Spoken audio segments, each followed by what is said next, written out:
chaos. Its corrupting, changing taint despoils all before it.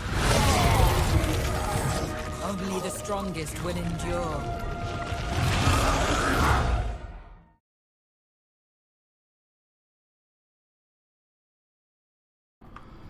Hello and welcome to another Total War Warhammer guide. Today we are looking at one of the Chaos Sorcerers, and that is the Sorcerer using the magic deck called Death. It does exactly what it says on the tin, really. So there's two varieties of Sorcerers in the Chaos Army. You've got the Standard Sorcerer and the Sorcerer Lord. So we'll go over the slight differences between the two and we'll go through their spells. So we'll start off with the Chaos Sorcerer. He's a spellcaster, he's armoured, which is very rare for a wizard, or sorcerer in this case, but they look scary. So he's armoured, so he ignores some of the damage from smaller weapons fire and stuff like that, smaller weapons.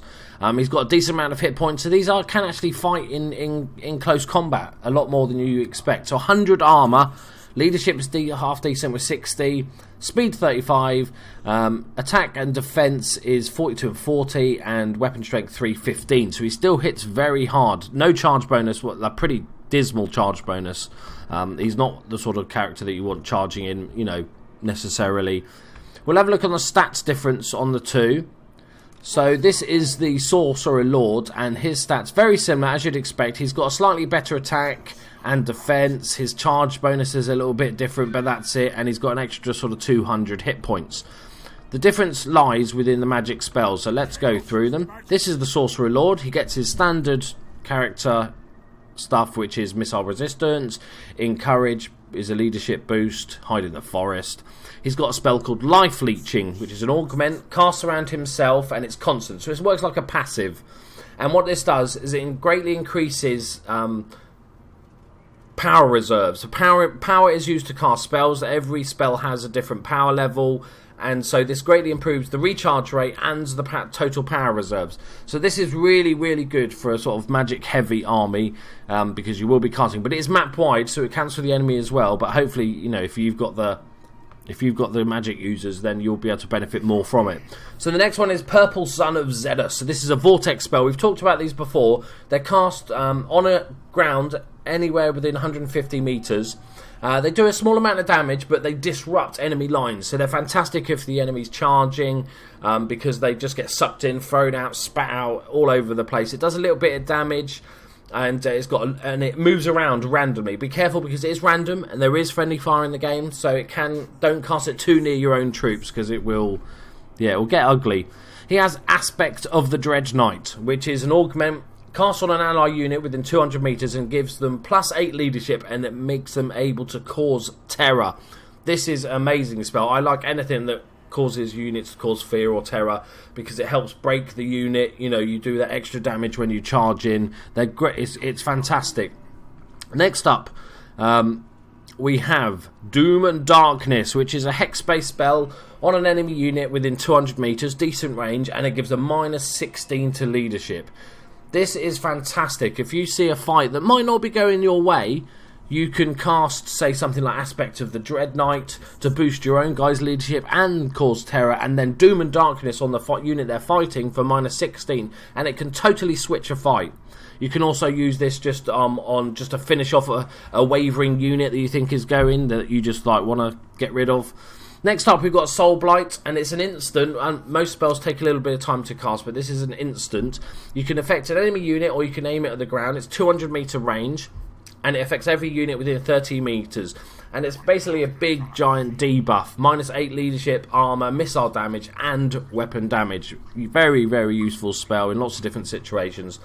Next up, we've got Spirit Leech, which is a direct damage. It's only a shorter range, but this is your sort of snipe skill, basically, and it allows you to do damage to enemy heroes, enemy characters. Enemy wizards is great because they're not, especially Empire wizards, they're not that strong, so this is going to really hurt. It's not worth casting this against units unless they're very small elite units that you'd be happy to pick off one or two off. Now next up we've got the Fate of Buna, which is another direct damage spell that lasts 20 seconds. It's 100 meter range, which is good, and this is the opposite of what the last one we looked at, whereas this is for units. So it just does a ton of damage to a single sort of single unit within 100 meters, and it's lovely for sort of whittling down the enemy just before they get to you, really. Last but no means least, we've got Arcane Conduits, which is It's a cast on yourself, and it increases your power reserves and your recharge rate. So that combined with your already Life Leech, which is the passive version, you're going to be casting a shed ton of magic. Next up, we're going to look at the Chaos Sorcery Lord. So all his spells are the same, as you can see, apart from the last one. So he doesn't get the Arcane Conduit. But what he does get, because he's a sort of general, considered a general, he gets the stand or die ability that the Chaos Lord gets, which is a self-targeted 11-second buff, everything within 40 meters, really good range. Just a massive jump in defense, leadership, and attack. So this is much more of a central character that you'd use to basically just help out your battle lines. You want to keep him near the front because he's got that. He gives that leadership bonus already. Last time I played this little skirmish game, they were like here, and I don't really want to walk into close combat with them, so we'll have a little wander around. So we'll see him in combat. The way I'd use these is pretty much like enemy wizards. If you've not used wizards before in a Total War game, because they didn't really exist very much, you basically want to use these almost like artillery pieces. The difference between the Chaos and the Empire wizards is that the Chaos ones can still fight, whereas the Empire, you at all costs, you want to stay fragile. They don't wear armor. You just want to stay out of combat altogether. All right, so let's go just cast a few spells. They're going to be hidden here, aren't they? I just know it. Where are you, little Bretonians? Come out, wherever you are. We're not trying to win these fights, obviously. I wouldn't choose two wizards to charge in alone. I'm just trying to, just show you a couple of the abilities of each unit. There they are. Right, so we'll pick one ability from each. I do like the purple sun. It's quite fun to look at. Where are they wandering off to? So they're coming here. So we're going to cast it sort of here. It's great to block a path as well. If they're coming charging towards you, they will try and avoid this spell. So you can actually do that. And then we will...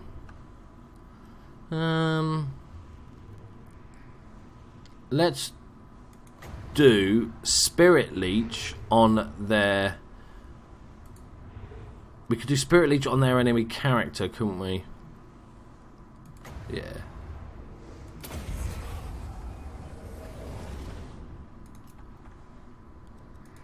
Alright, so let's... so we'll see the Spirit Leech come in. And the vortex is about to open up. Where's the vortex gone? Did I not cast my vortex? Or did I use the same character? I'm an idiot. Quickly. We'll just do Aspect of the Dread Knight. There's the vortex. As you can see, the disruption is ridiculous. Enemy forces will scatter, trying to get away from it. You can see our damaging spell there on the hero did a pretty decent amount of damage. We're just going to charge him in for a little bit of funsies. Go get him, boys!